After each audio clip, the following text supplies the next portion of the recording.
This agreement also allows for needed adjustments to the tanker ban when the new pipeline to Asia is approved by the Major Projects Office. Mark Carney moves one step closer to never being Prime Minister of Canada again. Welcome to the Canadian Shield. My name is Sterling.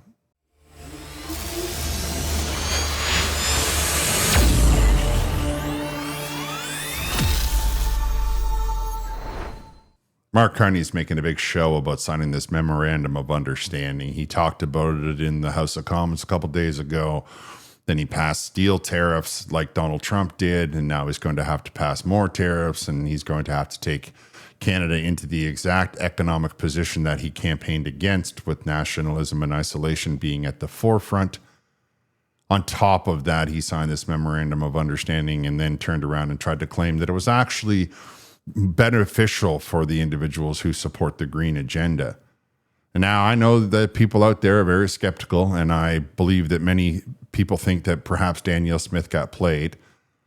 I disagree with them. I think Danielle Smith is playing Mark Carney like a fiddle. I believe that Mark Carney's actually only answering to Brookfield, and that he has no intention of pleasing one side or the other so long as he keeps his masters of Brookfield happy. There's a lot of good beneficial things for Canadians that come out of this ridiculousness from Mark Carney, primarily in the fact that it's going to put the final hammer blow on the unity of the Liberal Party. They are going to fracture now like never before. You're already got Stephen Guilbeault grumpy about the changes that have been made. Now Guilbeault and De Bruzen are going to lose their minds. Melanie Joly is completely humiliated. She's looking for any way out. The Liberal Party has too many conflicting ideas to be working in unison, whereas the Conservatives have one thing in common. We all want to get paid. Now, I'll get into that here once we listen to Danielle Smith talk about this memorandum of understanding, and I'll even play a snippet where Mark Carney thinks that he's actually come out on top in this arrangement. Whether or not this arrangement holds, this memorandum of understanding holds, is not the question at hand. The question at hand is how long can Mark Carney duct tape together the very fractured Liberal Party now that he has publicly said it's okay for Alberta to get the oil out of the ground, and how much longer are we going to have to wait till we can start to build a pipeline into Churchill? Let's dive in. I would remind all of you of my position on Danielle Smith and my claim that she's probably one of the strongest diplomats we have in this country. She's exceedingly diplomatic, and I need you to think of that as you hear this announcement. This agreement means the end of the punitive oil and gas emissions cap so that our great energy producers can grow and thrive again. This agreement means the immediate suspension of the federal net zero power regulations in Alberta, which had placed our electrical grid at a very serious risk of failure and limited any hope of substantial investment in AI data centers and applications development. This agreement includes a clear path to the construction of an over 1 million barrel per day Indigenous co-owned bitumen pipeline to Asian markets so that our province and our country are no longer dependent on just one customer to buy our most valuable resource. This agreement also allows for needed adjustments to the tanker ban when the new pipeline to Asia is approved by the Major Projects Office, as well as amendments that will ensure our companies are able to advertise their environmental leadership and efforts throughout the world without a fear of penalty. And this agreement also means that Alberta will be a world leader in the development and implementation of emissions reduction infrastructure, particularly in carbon capture, utilization, and storage. That's complete victory from the Albertan standpoint. That's total victory. That's what we've been asking for now for years. Mark Carney gave it to her.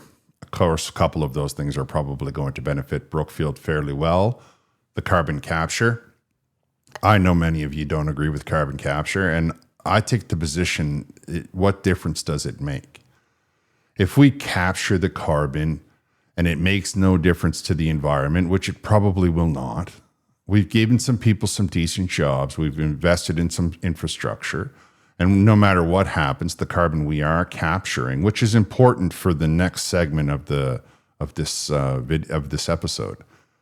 The carbon that we are capturing is going to provide the world with the cleanest oil on Earth.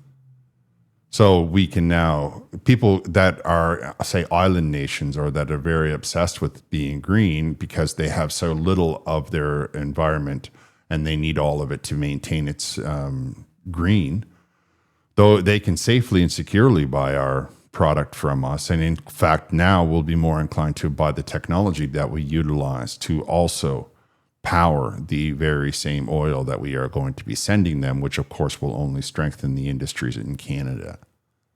Further, she mentioned the tanker ban, which I find to be amazing because I'm sure WDB is losing his mind right now. The fact that that happened without his say-so or his permission or his involvement.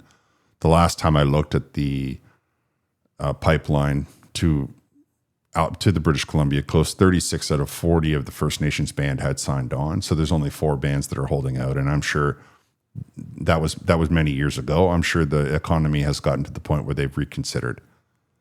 So we can see that Danielle Smith has got all of it in a row, and she's saying it's all going to be very wonderful. They have changed the rules towards Alberta generating its own electricity. That slipped in there too, right? Because they had tried to force them to shut down on many of their generating stations, which is important for people living in the cold parts of Alberta, which is at least half of it are very cold. It's cold in Alberta. Much of it is in the north. Many people live in the north compared to other provinces because that's where the oil development happens to be. So there's a lot of victories in her statement right now. Of course, I hear everyone saying, no, but Mark Carney, he pulled the wool down over her eyes because he made a statement about how it's going to shove up the carbon price. When you look at the people around Mark Carney, you don't see many people representing the First Nations. When Danielle Smith made her announcement, she spoke directly to 6 or 7 First Nations individuals that were in the room with her. So let's just think about who's behind who, right? But at its core is tightening the tier system, which is the industrial carbon price system here in Alberta, to a level of at least $130 with a pass price from there. What does that mean? It means more than a 6 times increase in the industrial price of carbon, from its effective level, which is much lower than the headline level, the effective level, to the level that's committed in the agreement. Trust must be built and earned in the partnership as we move through the next steps of this process, whether that be working with the federal government to prepare our bitumen pipeline submission for the Major Projects Office, or putting together the final elements of a carbon pricing agreement that will be implemented through the province's tier program that balances competitiveness with accountability for heavy emitters. And although I am not blind to the fact that the people of Alberta have had the rug pulled out from underneath them too many times to count over the past 10 years, I also know that a new relationship and a new beginning needs a starting point grounded in good faith. Well, that sounded like 2 very different approaches to the very same subject on the tier system, on the carbon pricing system. Of course, what I saw when I heard Mark Carney say it was desperation. Trying desperately to make people, the voting Liberals, to think that he hadn't betrayed them and betrayed everything that he's written about in that book. Further, trying to make his MPs think that he's still behind the Liberal message. Of course, it seems to me that he's more about the carbon capture because Brookfield has invested in it. And I am quite certain that Brookfield's got their checkbook open to do their best to invest in this pipeline that's going to be running to the BC coast, because Brookfield is about making money and the world has turned away from the green agenda. The idea that the green agenda was ever going to take hold has now been destroyed 100% unequivocally, and there will be no reverting because there are too many cultures out there right now that are suffering because of this poor idea. But I did mention that Danielle Smith is very diplomatic.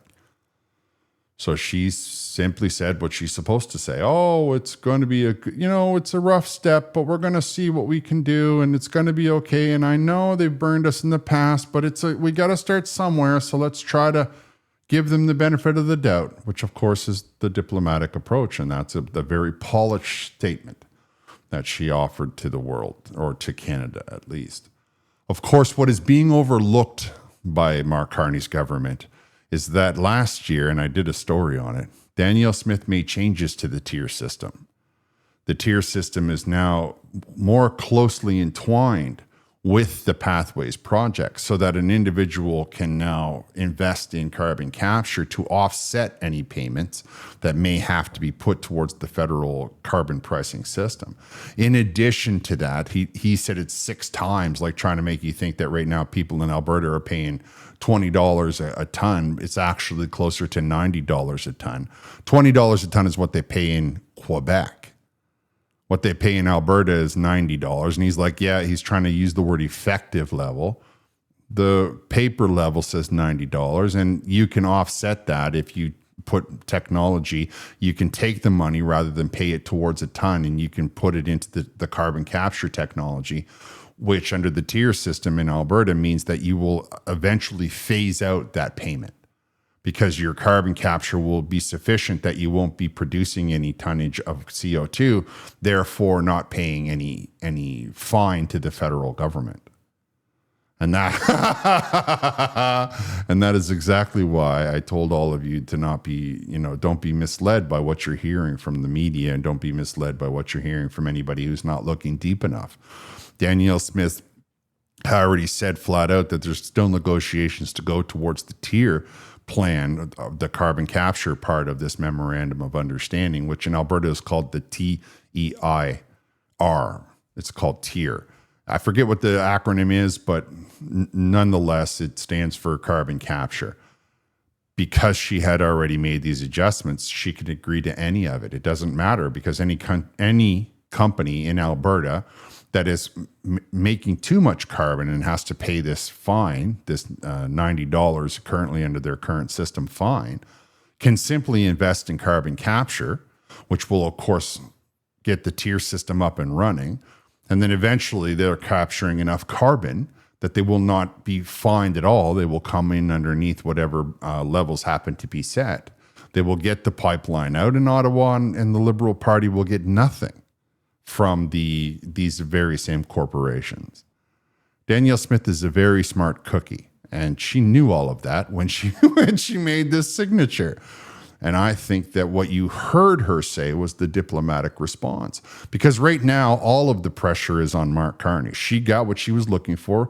Pierre Poilievre, I know he's not completely excited about the memorandum of understanding, but he got what he's been looking for. We have the Liberal government admitting that those laws are in the way, and that the only way that we can get this product out to the rest of the world, the only way that we can get the development that we need, is to remove these laws. So obviously they are the ones that are in the way. Obviously they are the ones that are stopping productivity, stopping wealth for Canadians. Mark Carney, he's got all kinds of issues. Trump trounced him. He's got nowhere to go from there. So there's all of the elbows up crowd that's going to turn against him, realizing that he misled them. His party is nearly in full revolt. He's going to have either a civil war in the Liberal government or a flat-out revolution in the Liberal caucus. Of course, they made the mistake of agreeing not to be able to vote him out. He's going to have David Eby whining any second. He's got Brookfield telling him what to do. He still has the Conservative side of Canada having no desire to talk to him whatsoever and not trusting a single solitary thing that he said. So the second that he deviates from this memorandum of understanding, the second that he tries to pass the buck onto saying, it's not my fault that the pipeline's not being looked after, the second that this major projects building doesn't approve the pipeline, that's all going to be turned against him. He has nowhere to go. The best thing that he could do for himself is resign, if you want the truth of the matter, because right now he's got nowhere to hide. And I think he should have realized this kind of thing before he decided that he was going to sign on as prime minister. I believe that he should have realized that Canadians are not as ignorant as he likes to believe, though we are apparently, when it comes to politics, rather passive and easily manipulated, but not stupid. And there's a major difference in those two philosophies. So here he is now with everything that he says he stands for gone. Alberta is getting a pipeline. Pierre Poilievre and many of his caucus can be happy that finally one thing has happened. And now that the Liberal government has signed that memorandum of understanding, which indicates that the tanker ban is no good, that indicates that the carbon pricing is no good, that indicates all of these things that the Liberal government are putting in the way. Well, now they can be lifted off in other places. Now they can be expounded upon, and we can start to get the development that this country needs. On top of that, Mark Carney had to yesterday say that he was putting tariffs on foreign-made steel because he simply has nowhere to go. Now, this is the best part of it all, in my opinion, because that steel can go towards building different things, but it's the lumber. The lumber is what we need to build these houses, not apartment buildings, houses. We need to build houses, and we need the lumber to do it. And we can now have a whole entire industry around tree planting. We can just completely canvass all of the NDP supporters in this world. They can run out into the middle of the woods and they can start planting trees. And if they find a nice location where they want to put up a camp, they can have all the lumber they want to build it. They can put a wood burning stove, and they can start to realize just how foolish their position is. That's just my opinion. You can let me know what your opinion is down in the comments. I'm going to wrap here. Thank you for listening. I'll talk to you next time.